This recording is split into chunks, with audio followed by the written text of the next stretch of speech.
শত বছরের পুরনো রামদিয়ার তিলের মটকা এখনো সমান তালে পরিচিত। বিখ্যাত রামদিয়ার মটকা তৈরিতে ব্যবহার করা হয় বিশেষ পদ্ধতি। চিনি, তিল, ছানার পানি এবং ঘি সহ নানা উপকরণ দিয়ে তৈরি করা হয় এই তিলের মটকা। একসময় কয়েক শত পরিবার এই মটকা তৈরি করত, তবে বর্তমানে সেই সংখ্যা অনেকটাই কমে এসেছে। সরকারি পৃষ্ঠপোষকতা পেলে আবারও ফিরতে পারবে বৃহত্তর ফরিদপুরের রামদিয়ার তিলের মটকা।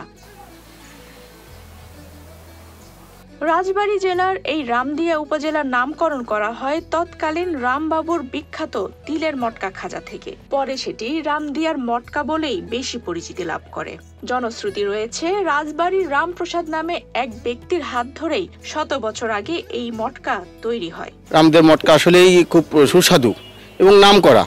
রামবাবু ছিলেন, উনি এটার প্রতিষ্ঠাতা। উনি এই ওনার নাম শুনলে পারেই যে খাবে না সেও এই মটকা একটা কিনে বাড়ির জন্য নিয়ে যায় এবং আত্মীয় স্বজনের জন্য নিয়ে যায় এবং সে নিজেও একটা খেয়ে দেখে কত সুস্বাদু। বর্তমানে রামদিয়া এলাকার আব্দুল আলিম শেখ ঐতিহ্য ধরে রাখতে বৃহত্তর ফরিদপুর রামদিয়ার রামের মটকা তৈরি করছেন। স্থানীয়দের মতে শত বছরের রামদিয়ার মটকা এই অঞ্চলের ঐতিহ্যের সঙ্গে মিশে আছে। রামদিয়ার মটকা আমরা যখন খুব ছোট ছিলাম, আরকান্দি রেল স্টেশন থেকে আমরা রাজবাড়িতে যেতাম বা মধুখালীর ওদিকে যেতাম।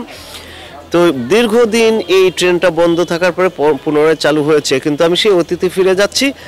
সমস্ত বগিতে সমস্ত লোকজনের একই ছিল, এই পিছনে বড় বড় ঝোলায়ে টিনের যে বাক্সগুলো ছিল ওইগুলার ঝোলায়ে বলতো এই রামদিয়ার মটকা, রামদিয়ার মটকা। তো এরকম বিভিন্ন শ্রেণী পেশার মানুষ এই মটকাগুলো আসলে খুব পছন্দ করতে। এর একটাই কারণ হচ্ছে এর বিশেষত্ব ছিল, অন্যান্য মটকার তুলনায় ওটা যথেষ্ট পরিমাণ সুস্বাদু ছিল এবং গালের ভিতর দিলে ওটা আলটিমেটলি মস করে একটা শব্দ হতো এবং সেটা অত্যন্ত সুস্বাদু ছিল।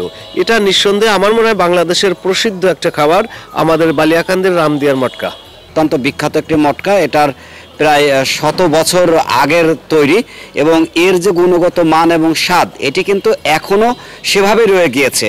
তো আমি মনে করি যে আমাদের দেশের আঞ্চলিক যে খাবার, সুস্বাদু খাবারগুলো, এই খাবারগুলোকে আন্তর্জাতিক মানের অবশ্যই হওয়া উচিত এবং সেক্ষেত্রে রামদিয়ার মটকাটি অবশ্যই প্রাধান্য পাওয়া উচিত বলে আমি মনে করি। মটকা তৈরির প্রধান উপকরণ চিনি ও তিল। একটি লোহার কড়াইয়ে চিনির মধ্যে পানি দিয়ে তৈরি করা হয় শিরা।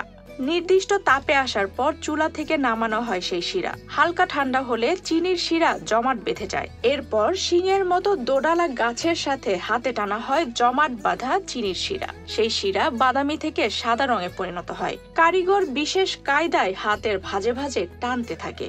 এরপর ভেতরে ফাঁপা হয়ে এলে শিরা টানা শেষ করে রাখা হয় পরিষ্কার একটি স্থানে। নির্দিষ্ট একটি মাপে তাতে মেশানো হয় খোসা ছাড়ানো সাদা তিল। এভাবেই তৈরি হয় সুস্বাদু তিলের মটকা। এখন আপনার চেনি ঢালে সাথে পানি দিয়ে তারপর আপনার জাল ধরাইছি। এখন এই যে আপনার চেনি নাড়তেছি, এখন এই যে পাকটা উঠলে গেছে। এরপরে আপনার তাক ডাকবো, তারপরে আপনার ফিরে ডালবে। ফিরে ডালার পরে আপনার কাপিতে উঠবে, কাপিতে আপনার টানিয়ে তারপরে আপনার ডালাই মোড়াই করাবো।